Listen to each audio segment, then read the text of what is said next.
Hey, it's Maria with Wealth Creation, where we talk about money, finances, passive income, active income, and how to get from where you are today to where you want to be in life. So in today's video, I want to tell you about a blunder that I made and I lost money. $500 to be exact. This happened last week and it really bummed me out, of course, because losing money sucks and $500 isn't pocket change. But I did learn a couple really good life lessons, and I want to share those with you because maybe it will keep you from having to lose money to learn the same lessons. So before I tell you my aha moments or my lessons, let me tell you a little bit about what happened. And this was a cryptocurrency thing. And just to tell you up front, it was not a scam. I didn't get scammed. Nobody stole my money. This was completely on me. And I just made a blunder and it ended up with me losing money. So I was going to test a new investment thing because I talk about things on here that I invest in, but only if I'm actually doing them and only if I am happy with my results. Like if I did something and it turned out horrible, I wouldn't be talking about it on here. Or if I was talking about it on here, I'd be like, don't do that, it's bad. But this was something that I had money set aside for. And I wanted to deposit it into the system to see if I could generate a positive return. And I was dealing with a wallet that I had not dealt with before. I didn't really understand how it worked. And I was in a hurry. I was rushed. I'd already put this off for like a week or two because I couldn't find the time to do it and I wanted to get it done. And I was tired. So all of these things were contributing factors. Then I had somebody helping me who was familiar with that platform, but wasn't familiar with the wallet that I was trying to use in order to deposit. And really, it should have been on a Zoom call where we could screen share and, he could say, yes, do this, no, don't do that. But I was in a hurry. He wasn't really accessible, so I was waiting some minutes for answers when I would send a screenshot and say, is this right? Is this wrong?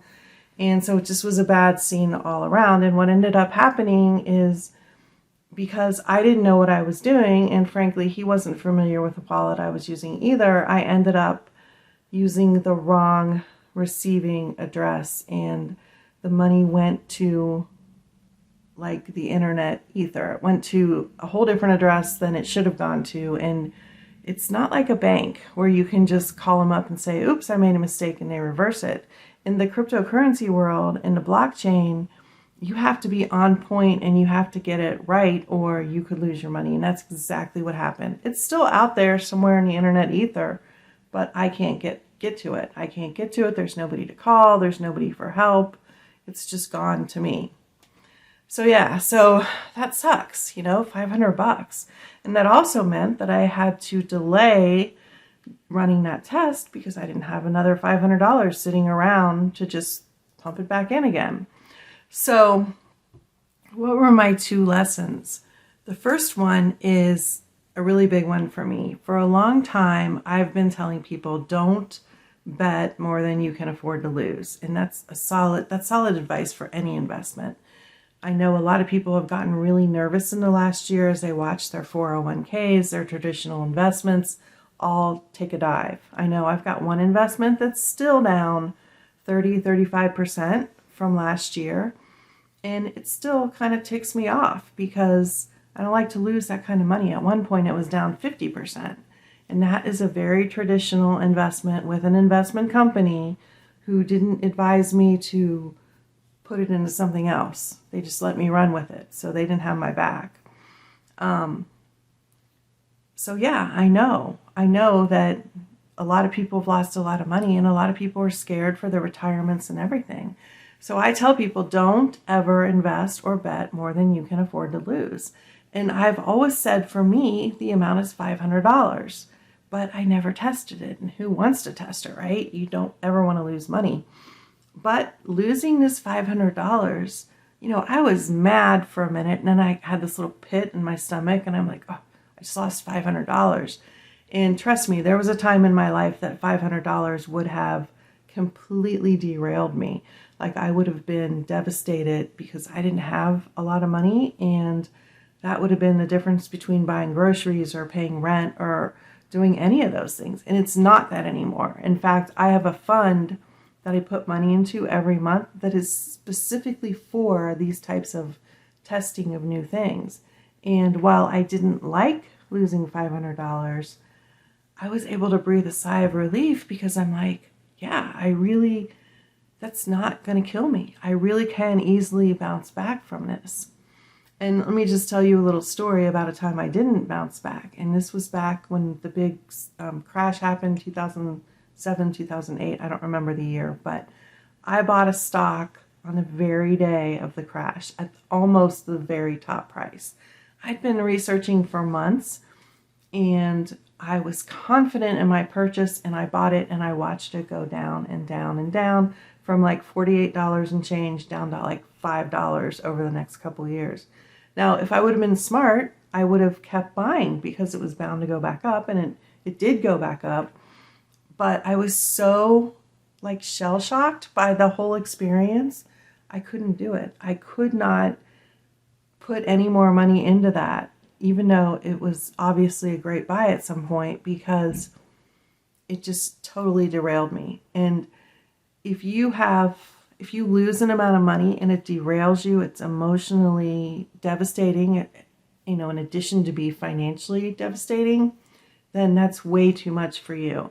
So figure out, when you are thinking about doing some of these things, what amount you could put in, and if it didn't, you could bounce back. You may not like it, but if it does not devastate you, it does not knock you off kilter for years, which is what happened to me with that investment back then you can put that money into something, into a riskier investment.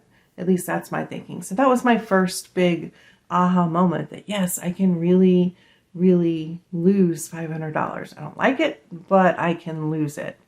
The other thing I want to say about that is I look forward to a time that I can lose $5,000 or $50,000.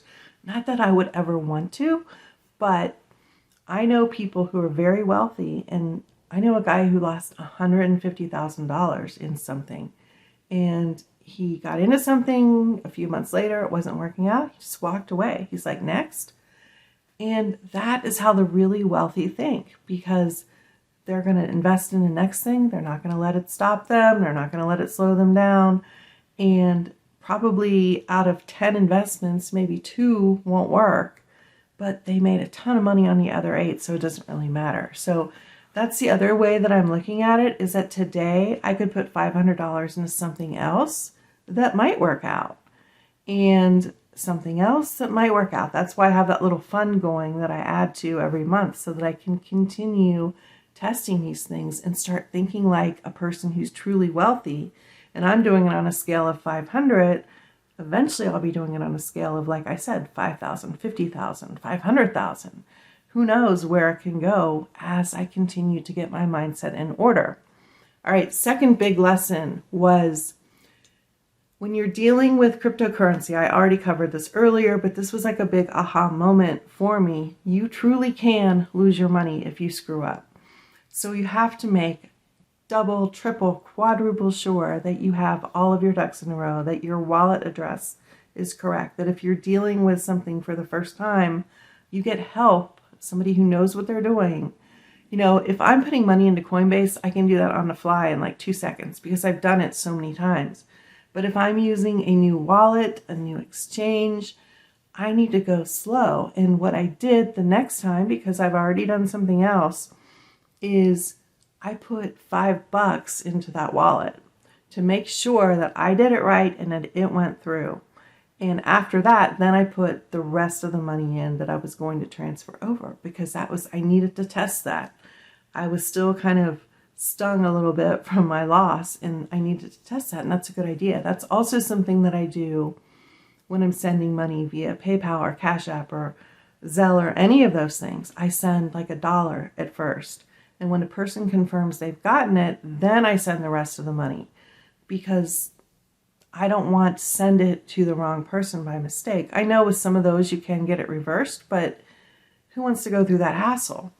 So that's a really good rule of thumb, is to do it for a small amount and then do your larger amount later after you've confirmed it.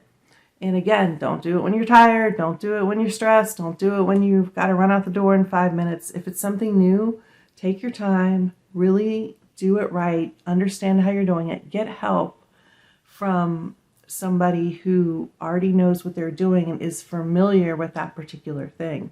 I've got a guy that helps me with new things. He's amazing. And I should have probably asked him to help me instead of the other person. But I thought the other person knew what they were doing as far as this particular project that I was testing. Oh well. Again, it's ultimately on me.